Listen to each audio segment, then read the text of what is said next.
Okay. Ready. All right. My name is Kim Lewis. I'm a special education major at Columbia College. I did my outline on ethnic diversity. Ethnic diversity is defined as belonging to a certain group relating to culture, background, ideas, or language. I found an interesting fact: by the year 2050, Hispanic students will represent 1 out of every 5 of our students. The total minority population will increase to 54%, with Asian Americans making up 10% of that number. So I thought that was really interesting, and looking forward as to the students that we're going to teach and the things that they're going to have to relate to, and how we're going to have to differentiate our teaching to meet their needs. I have an activity for you. So I'm going to give each of you a piece of paper. You have to go to a different part of the room. Okay? You all have a number, and I'm going to do the recording on this. So Okay. Okay. You have to go to a different part. You can't show each other your numbers. Okay. You have to put yourselves in order without using any communication.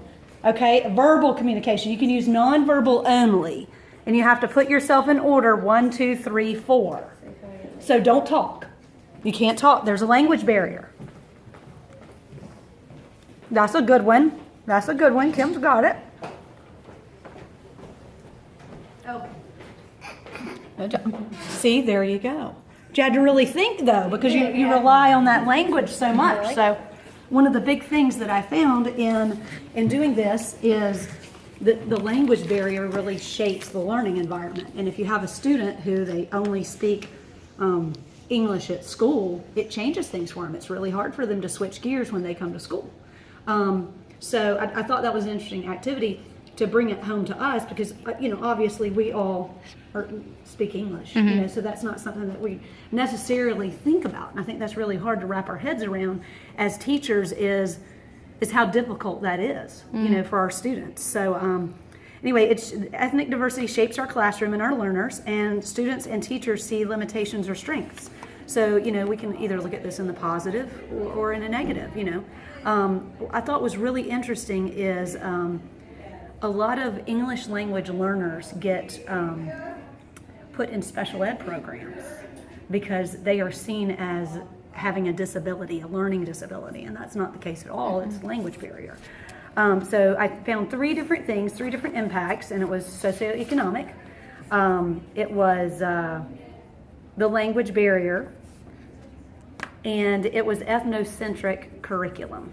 So the socioeconomic: children are highly likely to live in low-income households and have limited access to resources. So very much like you said, when you're talking about a family who there's one parent, possibly 2 parents, and they work all the time, it's very hard for them to come home. I mean, it's hard for me to get home and do homework after class, much less if I had another job and I'm worn out. And, let's add in the language barrier now on top of that. Now I have to interpret this, then teach it to my child.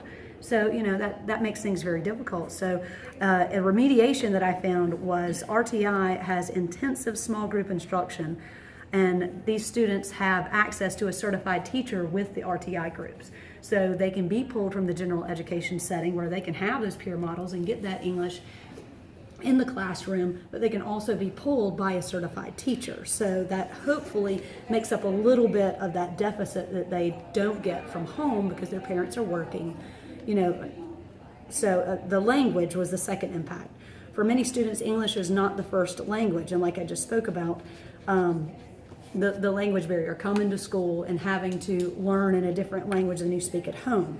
RTI focuses on small group instruction specifically for reading. So they also pull for that as well, and that is a major part of at least meeting the needs of what I found in research for Hispanic population, as a lot of them are identified as RTI students. The third one was interesting: ethnocentric curriculum. I had never heard of that before, but it really made sense when I started listening. When I started reading about it. Imagine if you were a student from another country. You were a student from maybe an Asian student, and you came over here, and in November, and you're studying about Thanksgiving. Well, where's the connection there? You didn't study that before. In your culture, there's not Thanksgiving. So there's a lot of that in the way we teach, and there's a barrier there for them to understand. What is Thanksgiving? Why are you celebrating it? Because that's not something in in their culture that they've celebrated before. So the remediation I found for that was professional development on different cultures represented in the classroom. And I found a quote, the better informed teachers are, the more they will make appropriate decisions about interpreting screenings and assessment results and assigning interventions. So the more we know about our students and the cultures that they come from, the more that we won't look at that maybe assessment on how they interpreted, the lesson in November on Thanksgiving. We'll realize that that's obviously not something they have any history with. An idea that I had that I didn't read about in the research was parent-student study sessions and workshops after school. For those parents that do have the time, maybe one afternoon a week, to come and sit down with a teacher or an RTI or a tutor and see how they can help their students. Because I know a lot of sitting down with my kids and their homework, the first step we have to do is get organized and figure out what the teacher wants. Yeah. I mean, obviously, you can't do the homework until you figure out what they want, and that's a major thing. And if I had a language barrier to consider, or if I was always exhausted and I just could not sit down and think about how to organize myself and teach it to my kid, that would really help me just to be able to sit down with someone and say, okay, this is how you need to organize doing homework. This is the expectation, even if it was a once a month type workshop or session or support. So that was my idea that I didn't find in the research. And I just, from reading all this, I thought it was really interesting going back to what I said in the beginning about how education is going to change and our student population is going to change, that we're really going to have to think about these things, these factors going forward, because it's going to look different in 35 years. By the time we all retire, we all have our 28 years in, it's going to look completely different in our classroom. So, any questions? I don't know, it's not really a question, it's more a statement. I like the fact that you gave the remediation about the teacher getting to know her students and the culture and things. And an idea that we do at our school is we have Christmas around the world, and each teacher does a different country, and we always make sure to include the countries of those students.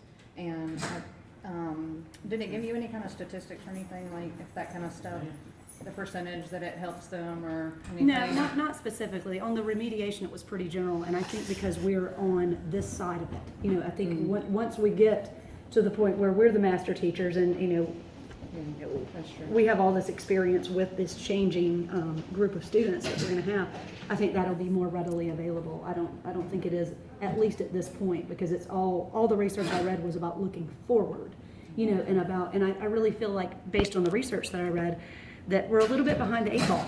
I don't know if with the research, if we're caught up yet. I feel like, with small groups, that's great, but, when you have 12 kids in one classroom, like in our kindergarten, we have 12 children that are put in one classroom. They're all English language learners, so they can be pulled from one class, and they can have the schedule modified around that. I don't know if that teacher is putting in the accommodations and modifications, because I don't think the information's there yet. So I still think that we're getting there. The amount of Latin speaking that you stated at the very beginning about in the U.S., did it give like a specific region? We just said in the U.S. Just in the U.S. I'm sure that's more, heavily Southern, populated in the northern. Texas and Florida region in California, because that seems to be more of the Hispanic population. More saturated due to the cropping and so forth, because a lot of them are here for work. Okay. Actually, in our district, we have a Mandarin program. And that is, you do too? And specifically for a group of people that have moved here, and they actually work on the farms in Lexington. Oh, So I didn't know it's that. really interesting, but they did that specifically for those students because they couldn't serve them.